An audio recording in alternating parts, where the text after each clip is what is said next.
Hello, કેમ છો બધા? બહુ ટાઈમ પછી બધા કમ્પ્લેન કરે છે કે તમે રેસીપી શેર નથી કરતા. તો ઘણી વાર શું થાય, રિપીટ રેસીપી આવતી હોય એટલે એમ થાય કે રેસીપી શેર કરેલી જ છે ને, પણ નવા નવા જે બધા મારા ફોલોઅર્સ સબસ્ક્રાઈબર આવતા હોય એના માટે યસ, પણ તમારે ચેનલ સ્ક્રોલ કરવી પડશે રેસીપી ગોતવા માટે. તો આજે કંઈક નવી વસ્તુ બનાવવાની હતી. પહેલાં મેં બનાવેલી જ છે અને મને યાદ પણ નથી કે મેં આની રેસીપી શેર કરી હતી કે નહીં. તો આજે એમ થયું ચલો કોઈ બધા માંગે ને કમ્પ્લેન કરે એ પહેલાં હું રેસીપી શેર કરીશ આજે. તો આજે બનવાનું હતું રાજકોટનું ફેમસ ચાપડી ઊંધિયું. હવે ઘણા બધાને એ પણ ખબર નહીં હોય કે ચાપડી શું કહેવાય, કે ઊંધિયું તો બરાબર કે ચલો સાંભળ્યું છે, પણ આ ઊંધિયું એકદમ અલગ રીતે ઊંધિયું બને છે. ચાપડી સાથે ખાવાનું ઊંધિયું. ચાપડી મીન્સ એવી આપણે દાળ બાટીની બાટી હોય ને, કાઇન્ડ ઓફ સિમિલર, પણ એને ફ્રાય કરેલી ચાપડી હોય. ઘણીવાર તાવો માતાજીનો કરતા હોય એમાં પણ ચાપડી બનાવતા હોય. કેટલાય ખાધેલી છે, મને કમેન્ટ કરજો. એટલે ચાપડી ઊંધિયું બનવાનું છે. તો ચલો હું મારી રીતે કઈ રીતે બનાવું છું, મારી પાસે જે વસ્તુ હશે એ યુઝ કરીને હું બનાવીશ. એટલે તમે અલગ અલગ વસ્તુ એમાં અલગ અલગ વેજીટેબલ્સ, બીન્સ તમારી ચોઈસ પ્રમાણે યુઝ કરીને બનાવી શકો છો. It's totally up to you. પણ હું કઈ રીતે બનાવીશ આજે એ તમારી સાથે હું શેર કરીશ. તો ચલો બનાવી લઈએ. ઓકે, તો આ ચાપડી ઊંધિયામાં આપણે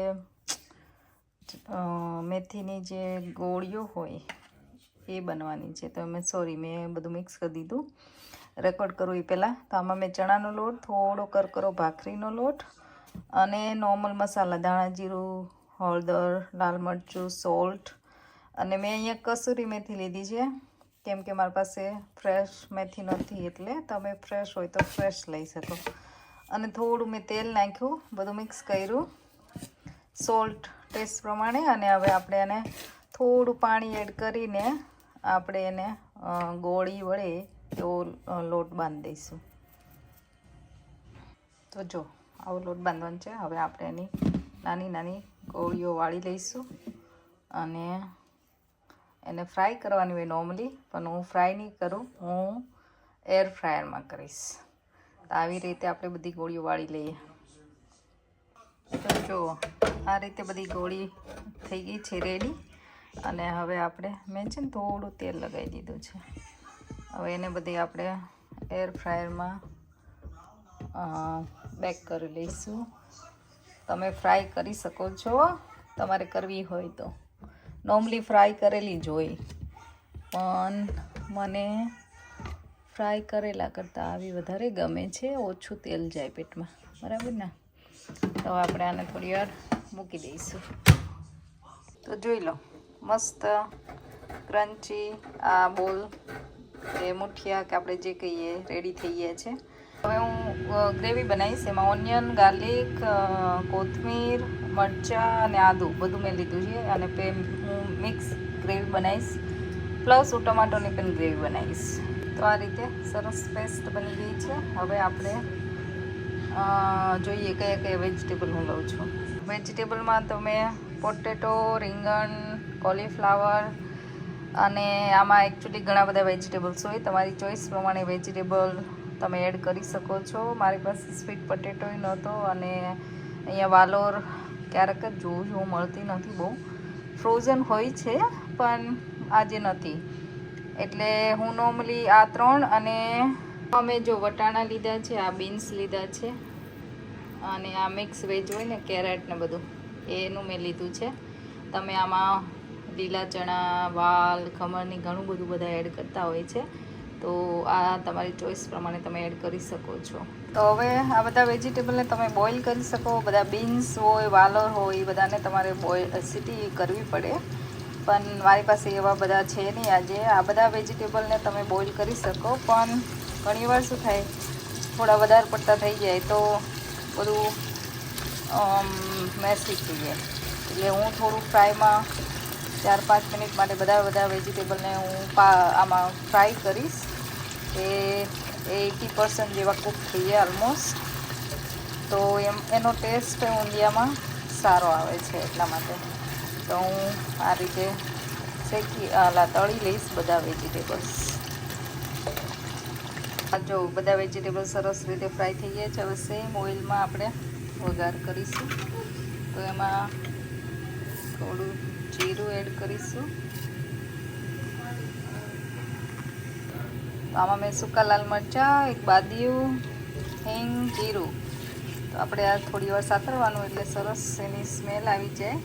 અને હવે જે આ ગ્રેવી મેં બનાવી હતી એ આપણે એડ કરીશું.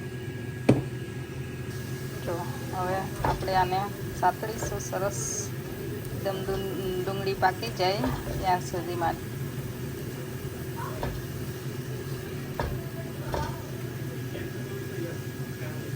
મેં આમાં ટમાટો પ્યોરી એડ કરી દીધી છે.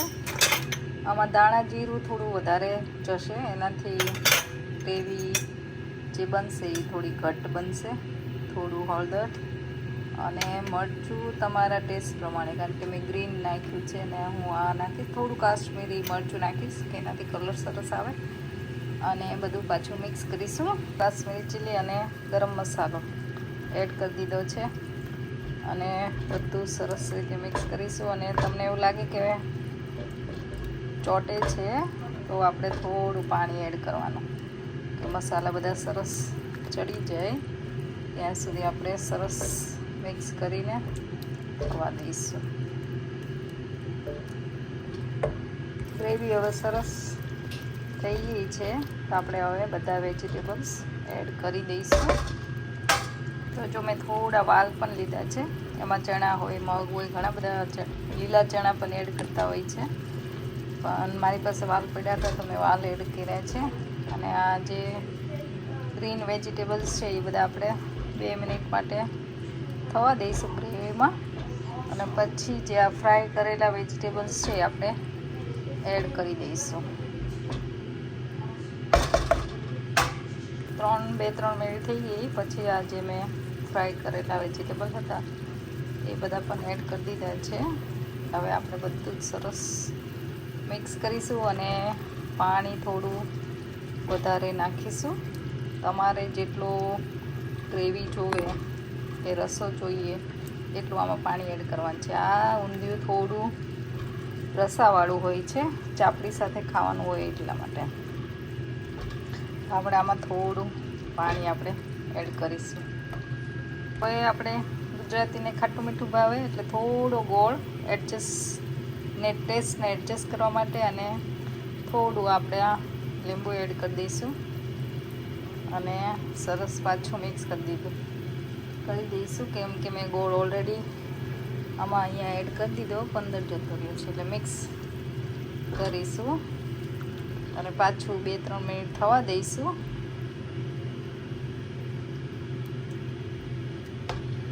મસ્ત હવે બધું સરસ મિક્સ થઈ ગયું છે.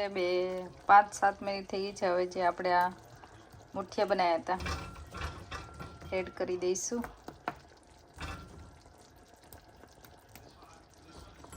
અને હું 2-3 મુઠિયા થોડા આમ ભૂકો કરીને એડ કરી દઈશ, કે એનાથી જે રસો થાય એ થોડો ગ્રેવી છે એ થોડી ઠીક થાય એટલા માટે થાય.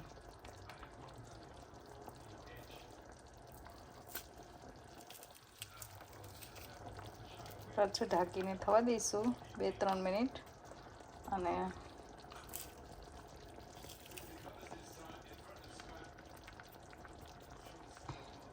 જોઈ લો મસ્ત ઊંધિયું રેડી થઈ ગયું છે. મેં કોથમીર એડ કરી દીધી છે.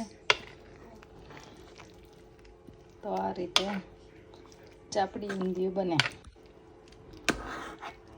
તમે ટ્રાય કરજો મારી રેસીપી અને કેવી લાગે છે કમેન્ટમાં જણાવજો. અને કંઈ અલગ રીતે બનાવતા હોય તો પણ કમેન્ટ કરજો. બાટી જે ચાપડી કહીએ છીએ એ બનાવવા માટે કરકરો ઘઉંનો લોટ લેવાનો છે. ભાખરીનો હોય પરફેક્ટ છે, ના હોય તમારી પાસે તો રોટલી અને થોડો કરકરો રવો એડ કરી દેવાનો એટલે એના માટે પરફેક્ટ બને. તો મેં સોલ્ટ અને અજમો લઈ લીધો છે, એમાં એડ કર્યો છે. થોડા હું તલ એડ કરીશ અને આખું જીરું થોડું, કાં તો શેકીને અડધ કચરું લ્યો તો એ સરસ લાગે છે. અને આમાં આપણે તેલ નાખીશું એકદમ મસ્ત મોણ આપણે ભાખરી કેવી બનાવીએ એ રીતે. અને હવે બધું મિક્સ કરીને કઠણ એવો લોટ બાંધીશું. તો જો બાટી કે ચાપડી માટે લોટ રેડી થઈ ગયો છે. હવે આપણે એને નાની નાની ચાપડી વાળીશું. અગેન આને તળવાની હોય પણ તળીશ નહીં હું. અગેન એર ફ્રાયરમાં જ કરીશ. હવે આપણે બાટીને એ જ રીતે એર ફ્રાયરમાં મૂકીશું. તો મેનવાલ જો આપણી ચાપડી પણ મસ્ત રેડી થઈ ગઈ છે ચડીને. હા શું જમે છે? ચાપડી ઊંધિયું ભાવે તને? હા એ બાટી ભાંગતી નથી કે ચાપડી? ચાદ ને સેમ. કેવું લાગ્યું? સરસ. સરસ લાગ્યું.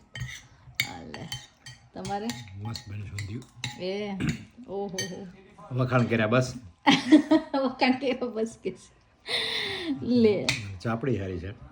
રાજકોટ ખાતા તેમ જેવું. સાથે રાજકોટ 98-99 2000 80 ફૂટ રિંગ રોડ ઉપર ખાતા હતા. એને કોઈ ખાતા હોય ને હજી ખાતા હોય તો કહેજો. કમેન્ટ કરજો એમ. હા